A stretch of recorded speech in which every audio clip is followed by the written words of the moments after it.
लगभग 500 साल पहले की बात है। वृंदावन से आधे कोस की दूरी पर राजपुर गांव में संवत 1537 में हरिदास जी का जन्म हुआ। उनके पिता का नाम गंगाधर और माता का नाम चित्रा देवी था। वे ब्राह्मण थे। बाल्यावस्था से ही उन्हें भगवान की लीला के अनुकरण के प्रति प्रेम था और वे खेल में भी श्री बिहारी जी की सेवायुक्त क्रीड़ा में ही तत्पर रहते थे। बड़े होने पर भी हरिदास का मन घर गृहस्थी में बहुत ही कम लगता था।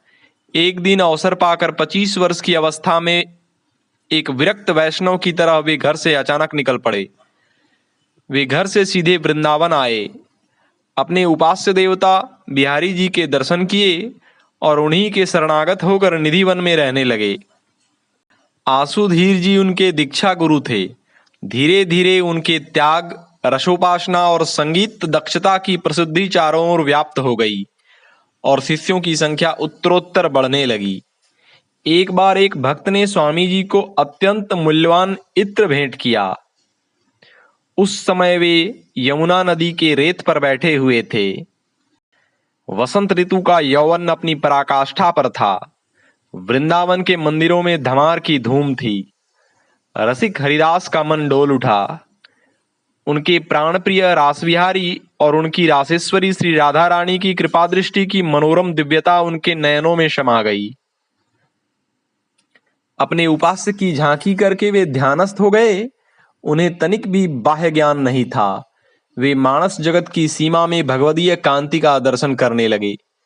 भगवान राधा रमण रंगोत्सव में प्रमत्त होकर राधा रानी के अंग अंग को कर में कणक पिचकारी लेकर सराबोर कर रहे थे।